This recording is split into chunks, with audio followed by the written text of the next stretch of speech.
I never thought I would find myself in a situation where the line between friendship and betrayal would blur so completely. At 32, I had built a life that revolved around my career as a graphic designer in Berlin and my tight-knit circle of friends. Among them was Sophie, my best friend since university. Sophie and I had been through everything together: breakups, career changes, and countless nights out in the city. She was like a sister to me, and her happiness was something I cherished deeply. Sophie had married Max, a charming and ambitious architect, about 2 years ago. From the outside, their relationship seemed perfect. They were the kind of couple that made everyone else envious. Max was attentive, successful, and incredibly good-looking. He and I had always gotten along well, and I had never once thought of him as anything more than Sophie's husband until that one night when everything changed. It was a Friday evening, and Sophie had invited me over for a small dinner party at their apartment. I was excited to unwind after a long week and catch up with them over good food and wine. When I arrived, Sophie greeted me with her usual warm hug, and Max offered a friendly smile from the kitchen, where he was busy preparing appetizers. "Hey, Lena!" Max called out, waving a spatula. "Glad you could make it. We've got some new wines to try tonight." "Can't wait," I replied, kicking off my shoes and making myself comfortable in the cozy living room. Their apartment was always so inviting, filled with soft lighting, plants, and framed photos of their travels together. Sophie was bustling around, setting the table and chatting animatedly about her latest project at work. Max joined us a few minutes later, carrying a platter of hors d'oeuvres and a bottle of wine. We spent the next hour laughing, reminiscing, and enjoying each other's company. It felt like any other night: comfortable, familiar, safe. After dinner, Sophie announced that she needed to run out to grab dessert from a nearby bakery that she had forgotten to pick up earlier. "It'll only take me a few minutes," she said, grabbing her coat and keys. "You guys stay here and keep each other entertained." "Need any help?" I offered, but she waved me off. "No need. Just relax, I'll be right back," Sophie insisted, blowing a kiss before heading out the door. Max and I were left alone in the dimly lit apartment, the soft hum of jazz playing in the background. I leaned back on the couch, enjoying the warm buzz from the wine, and watched as Max poured us each another glass. "She's always running around," Max commented with a chuckle, handing me my glass. "Never sits still, that one." "That's Sophie for you," I agreed, laughing. "She's like a whirlwind." We fell into easy conversation, talking about our favorite movies and the latest gossip from our mutual friends. Max was easy to talk to, always had been, and I appreciated that he made an effort to include me in their lives. But as the conversation drifted, I noticed that Max's demeanor began to change. His gaze lingered on me longer than usual, his compliments a little too pointed. "You know, Lena," he said, his tone soft and slightly slurred from the wine. "You've always been so good to Sophie. She's lucky to have a friend like you." "Thanks, Max," I replied, feeling a little embarrassed by the praise. "She's like family to me." "She talks about you all the time," he continued, his eyes locked on mine. "Always says how amazing you are. And I can see why." I felt a flicker of discomfort, unsure of where the conversation was headed. "Sophie's great. I'm really lucky to have her in my life." Max nodded, his expression thoughtful. "You're both lucky. I see how much she loves you. But I also see you, Lena. I see how much you do for her, how much you care. And I just want you to know, you're incredible." I laughed nervously, trying to deflect. "Okay, enough with the compliments. You're going to make me blush." He smiled, but there was a hint of something more in his eyes, a spark that made my pulse quicken. "It's true, though," he insisted, leaning a little closer. "You're one of a kind." The air between us grew heavy, and I could feel the tension building, an unspoken undercurrent that made my stomach twist. This was Max, my best friend's husband, someone who was supposed to be completely off limits. But the way he was looking at me, the way his voice softened when he spoke, it was impossible to ignore.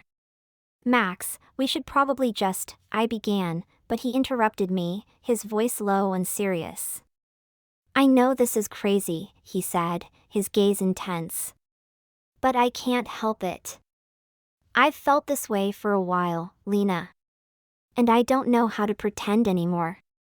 I stared at him, stunned. This was not what I had expected, not what I had ever wanted. Max, you're married to Sophie, I reminded him, my voice trembling. She's my best friend. I know, he replied, his expression conflicted. And I love her. But that doesn't change how I feel about you. His confession hung in the air like a weight, and I struggled to find the right words. I knew this was wrong, that it was a betrayal of everything I valued, but I couldn't deny the flutter of emotions his words stirred in me. It was confusing, overwhelming, and utterly wrong. Max, we can't do this, I said firmly, standing up and putting some distance between us. This isn't fair to Sophie. It's not fair to any of us. He stood up too, his hands raised in a gesture of surrender. You're right. I'm sorry, Lena. I didn't mean to make things awkward. I had to say it. I nodded, still reeling from his admission. Let's just forget this happened, I suggested, my voice shaky.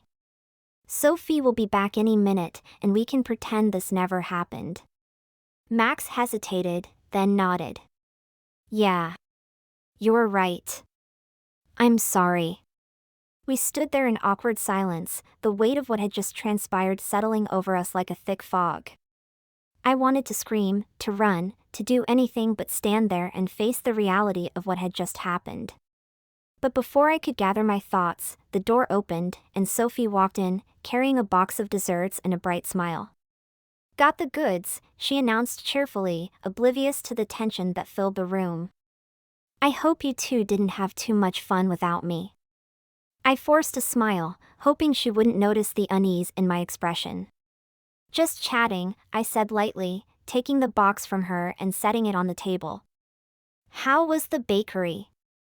Sophie launched into a story about her adventure at the bakery, and I nodded along, trying to act normal while my mind raced with what had just happened.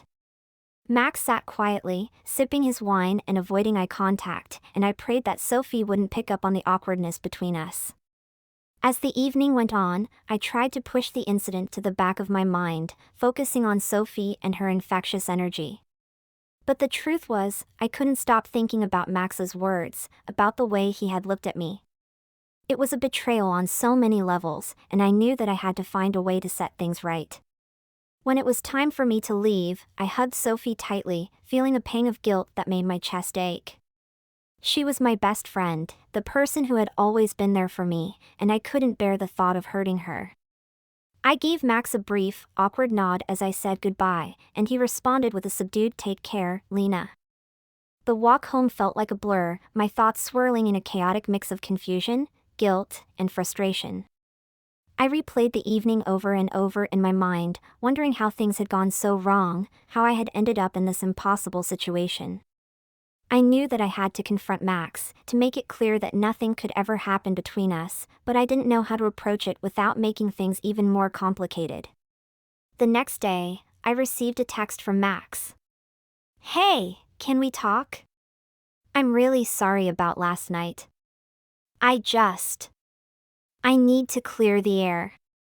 I stared at the message, my heart pounding. I knew that I couldn't ignore it, that we needed to address what had happened, but I was terrified of how the conversation would go.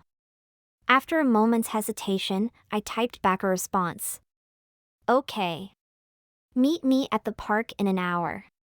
When I arrived at the park, Max was already there, sitting on a bench and staring at the ground.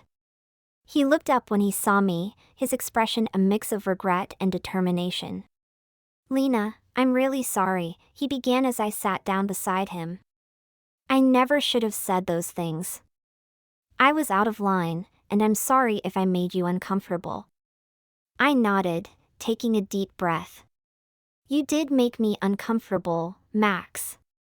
But more than that, you put me in a really difficult position. Sophie is my best friend, and I can't do anything to hurt her. I know, he said quietly. And I never meant to put you in that spot. I've been feeling so lost lately. Things with Sophie haven't been great, and I guess I just projected my feelings onto you. It wasn't fair, and I'm sorry. His words stung, and I felt a surge of anger. Max, you can't just use me as a way to deal with your problems. You need to talk to Sophie, to figure things out with her. I'm not the answer. He nodded, looking genuinely remorseful. You're right. I know you are. I'm going to talk to her, I promise. I just didn't want to mess things up more than I already have. We sat in silence for a moment, the weight of our conversation hanging between us. I knew that Max's apology was sincere, but it didn't erase the hurt or the confusion. I cared about him as a friend, but I couldn't let his actions jeopardize my relationship with Sophie. Let's just agree to move on from this, I said finally, my voice firm. We can be friends, but nothing more. And you need to be honest with Sophie about what's going on between you two. Max nodded, his expression resigned. I will. And I promise, I'll respect your boundaries. I'm sorry, Lena. For everything. I gave him a small, tight smile, feeling a mix of relief and sadness. It's okay. Just take care of Sophie. She deserves that. As we parted ways, I felt a sense of closure, but also a lingering sadness. I knew that things would never be the same between Max and me, that the unspoken tension would always be there. But I was determined to keep my friendship with Sophie intact, no matter what it took. Over the next few weeks, I focused on rebuilding my own life, on finding peace in the everyday routines that had once brought me comfort. I kept my distance from Max, seeing him only when Sophie was around, and I made a conscious effort to reinforce the boundaries that had been so precariously tested.